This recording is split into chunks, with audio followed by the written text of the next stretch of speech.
Welcome to another podcast of the current situation Manchester United. Manchester United will be hosted by Arsenal come tomorrow at the Emirates Stadium. Much needed win, but I'm gonna get to that in a second. I just want to speak on something that's not my business, but it's in the realm of football, so I want to say it. Juventus they dropped 15 points due to some scandalous stuff they've been doing.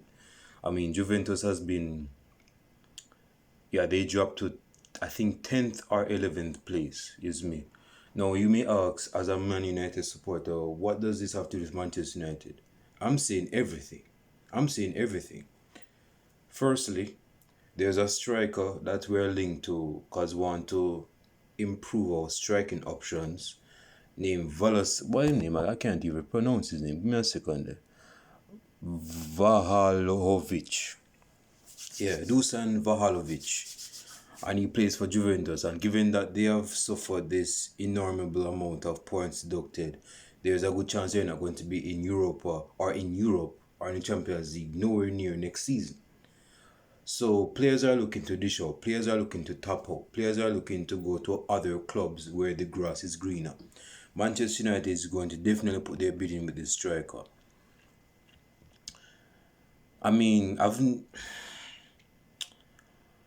it's quite a tough one to say because I haven't seen much of this guy playing for Juventus. I don't even watch Serie A to begin with. Yes, me, I don't watch retirement league like that or slow league like that. So I don't watch Juventus playing football, none at all. But him coming to Manchester United, he could actually be a good signing. He could actually be a good sign because although we're getting our points, we're getting our goals here and there, but I think there's still this missing piece of the puzzle that needs to be placed on the board where where we need to get goals. We need to get more goals. Paul Pogba, certain linkages are saying that Pogba is linked back with a move to Manchester United just because of Juventus dropping points and all of that. I don't think Pogba is not going to come back to Manchester United. He's not going to come back to Manchester United. So get that out of your head right now. He's not coming to Manchester. Pogba has done his time. He's done 2 tenures at Manchester United. As a youngster, he left in 2012 to Juventus, to the old ladies, and he made a name for himself, and he came back in late summer of 2016 to Manchester United. And ever since his second tenure, his second coming, as if he was Jesus Christ himself, from September of 2016 to last year, June of 2022, having a 6-year second tenure at Manchester United, given the criticism by fans and all, my man's not going to be doing that. My man's a family man right now, so he's not going to be coming back to Manchester United on a third tenure. Well, them say that the third time is a charm, so he's going to come back and he's going to be in the good arms of Manchester. No. He's not going to come back to Manchester United, none at all. So get that out of your head. With this Vahalovic, whatever this dude name, I'm pretty sure he can be a good striking option for Manchester United. Rashford can't do it alone. Rashford is getting his goals, yes, and we appreciate that. Martial, I've said this before, right? Martial is very essential to the system that Eric Ten Hag is displaying and portraying with this side. Martial is a much needed striker. We keep him. But those are 2 strikers that we have. Bruno is not a striker. He can score goals, but he's not a striker. Anthony, my man's getting hell right now with the criticisms due to fans. Sancho is not in the best of form, none at all, and he's not even getting games. Elanga is not a striker to be starting for Manchester United if we want to finish top 3 spot. This is definitely not the striker to be starting. Stick with Rashford. But as it relates to next season, in terms of getting striking options, this bridging from Juventus, I believe he'll believe in Juventus, and it's sad because he's joined Juventus last year. But yeah, man. So we need a striker. No, I don't want this video to be longer than 10 minutes. I want to be finished right now. 5 things. Hold on. Give me a second. 5 things spotted from Manchester United training ahead of Arsenal as forgotten star makes point. Okay, I don't know what this is talking about. I'm not going to really spend long on this. But I want to say this about Arsenal. That it goes without saying that we have had a fat, rich rivalry with Arsenal. Particularly in the late 90s, moving on to the early 2000s, up until when you're talking about prime Arsenal, prime Manchester United, I'm talking about like late 90s to at least mid 2000s, if give or take, or in the early late 2000s, like 2007, 2008, thereabout. That was like the prime time of the Arsenal versus Manchester United rivalry. I've said this before. I've said this last year. This rivalry has declined, but it still has a name for itself. People still look out for this rivalry. You see me? Gone are the days when Sir Alex Ferguson and Arsene Wenger used to rule on the touchline to command their sides to play at their best when it comes down to this fixture. But things are not the same anymore. This is not an Arsenal, prime Arsenal side, although Arsenal is top of the table. Let us not kid ourselves with that. And even though Manchester United is improving, just like Arsenal are improving, and we have seen that with them, this is not the prime Manchester United. Regardless of that, this is a rival match. We're looking to actually get 3 points at Emirates Stadium. We haven't had the best of records recently at Emirates Stadium. We lost last year to Arsenal at Emirates Stadium. Yeah, they beat us, I think, 2-1 or 3-1. And we got a consolation goal, which was scored by Cristiano Ronaldo. And he salute and hail that to his long lost child that he lost. So we have to make amends in this fixture tomorrow. This is a much needed. We dropped points against Crystal Palace. We can't allow that to happen again. We can't, dude. Arsenal is not a foregone conclusion when it comes down to winning the title this season. We can actually catch up with Arsenal. We can actually catch up with City, because if we won against Crystal Palace, and if City if they didn't have the resiliency that they always have, and come back and beat Tottenham on Thursday, we could have been in second place, We could have been in second place. But we're not in second place. We're in third place. We're third stringers right now. So we need to get 3 points from the first place side in the table. I'll tell you something. I remember in 2007,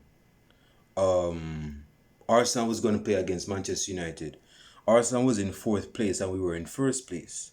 Arsenal, we took the lead through a Wayne Rooney header crossed by Evra. Thierry Henry won the game last seconds of the game, 2-1. And they were in 4th place. This was not even a prime Thierry Henry. They were in 4th place and we were in 1st place, and they beat us. So what I'm saying is that placement has no guarantee on how the game is going to be set. This is the Premier League. I don't care if you're in 20th place or in 1st. A 20th place side can probably get a draw against a top 3 side. This is the Premier League we're talking about.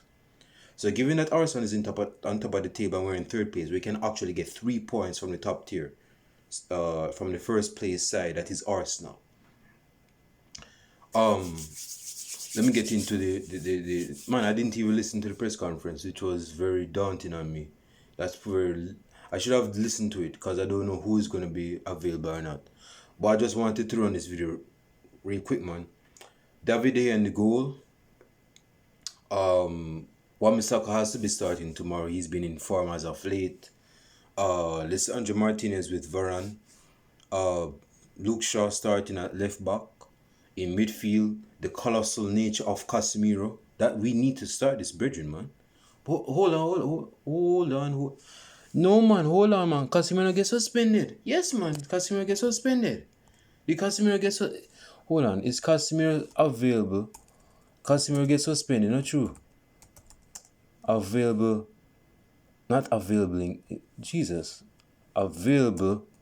for versus Arsenal. I think he got suspended. Yes, Casemiro will miss Sundays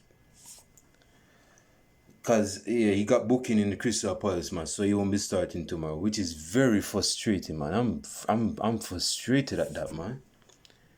Cause see, if Arsenal go beat us tomorrow, you know what us Man United fans go say, say if Casemiro did start in our midfield, Arsenal won't even get 3 points against us now, because Casemiro with his hot-headedness go get yellow card against Crystal Palace. That's why we draw points against Arsenal, and that's why Arsenal beat us. So because Casemiro left out, Arsenal go beat us. You know how football fans be like. I don't need to tell you that. 10 minutes. But despite all that, we have more than enough to actually get 3 points against Arsenal. Arsenal is not invincible. This is not 2004 Arsenal. This is not 2002 Arsenal. So we can actually beat Arsenal. But at what cost? Who will be starting? So resuming my starting 11. David De Gea, Wan-Bissaka, Lisandro Martinez with Varane, Luke Shaw. That's the back four with the goalkeeper. In the midfield is Eriksen. I believe Fred will be starting tomorrow. And that's quite... I don't want Fred to be starting tomorrow. And there's nothing against Fred. I'm just looking at 3 points needed. And Fred is very lukewarm when it comes on to his performance. Very lukewarm. You don't know what to get him with Fred in the next game. So this is quite a tough match. And a very tough decision to make in terms of who's starting. Now, I'm going with Scott McTominay. God almighty. Scott McTominay. No. I'm going with Fred and Eriksen. I don't want to prolong this. Bruno Fernandes as the number 10. And I don't want to see Anthony start on the right hand side. Rashford on the left wing. Anthony Martial through the middle, and on the right wing is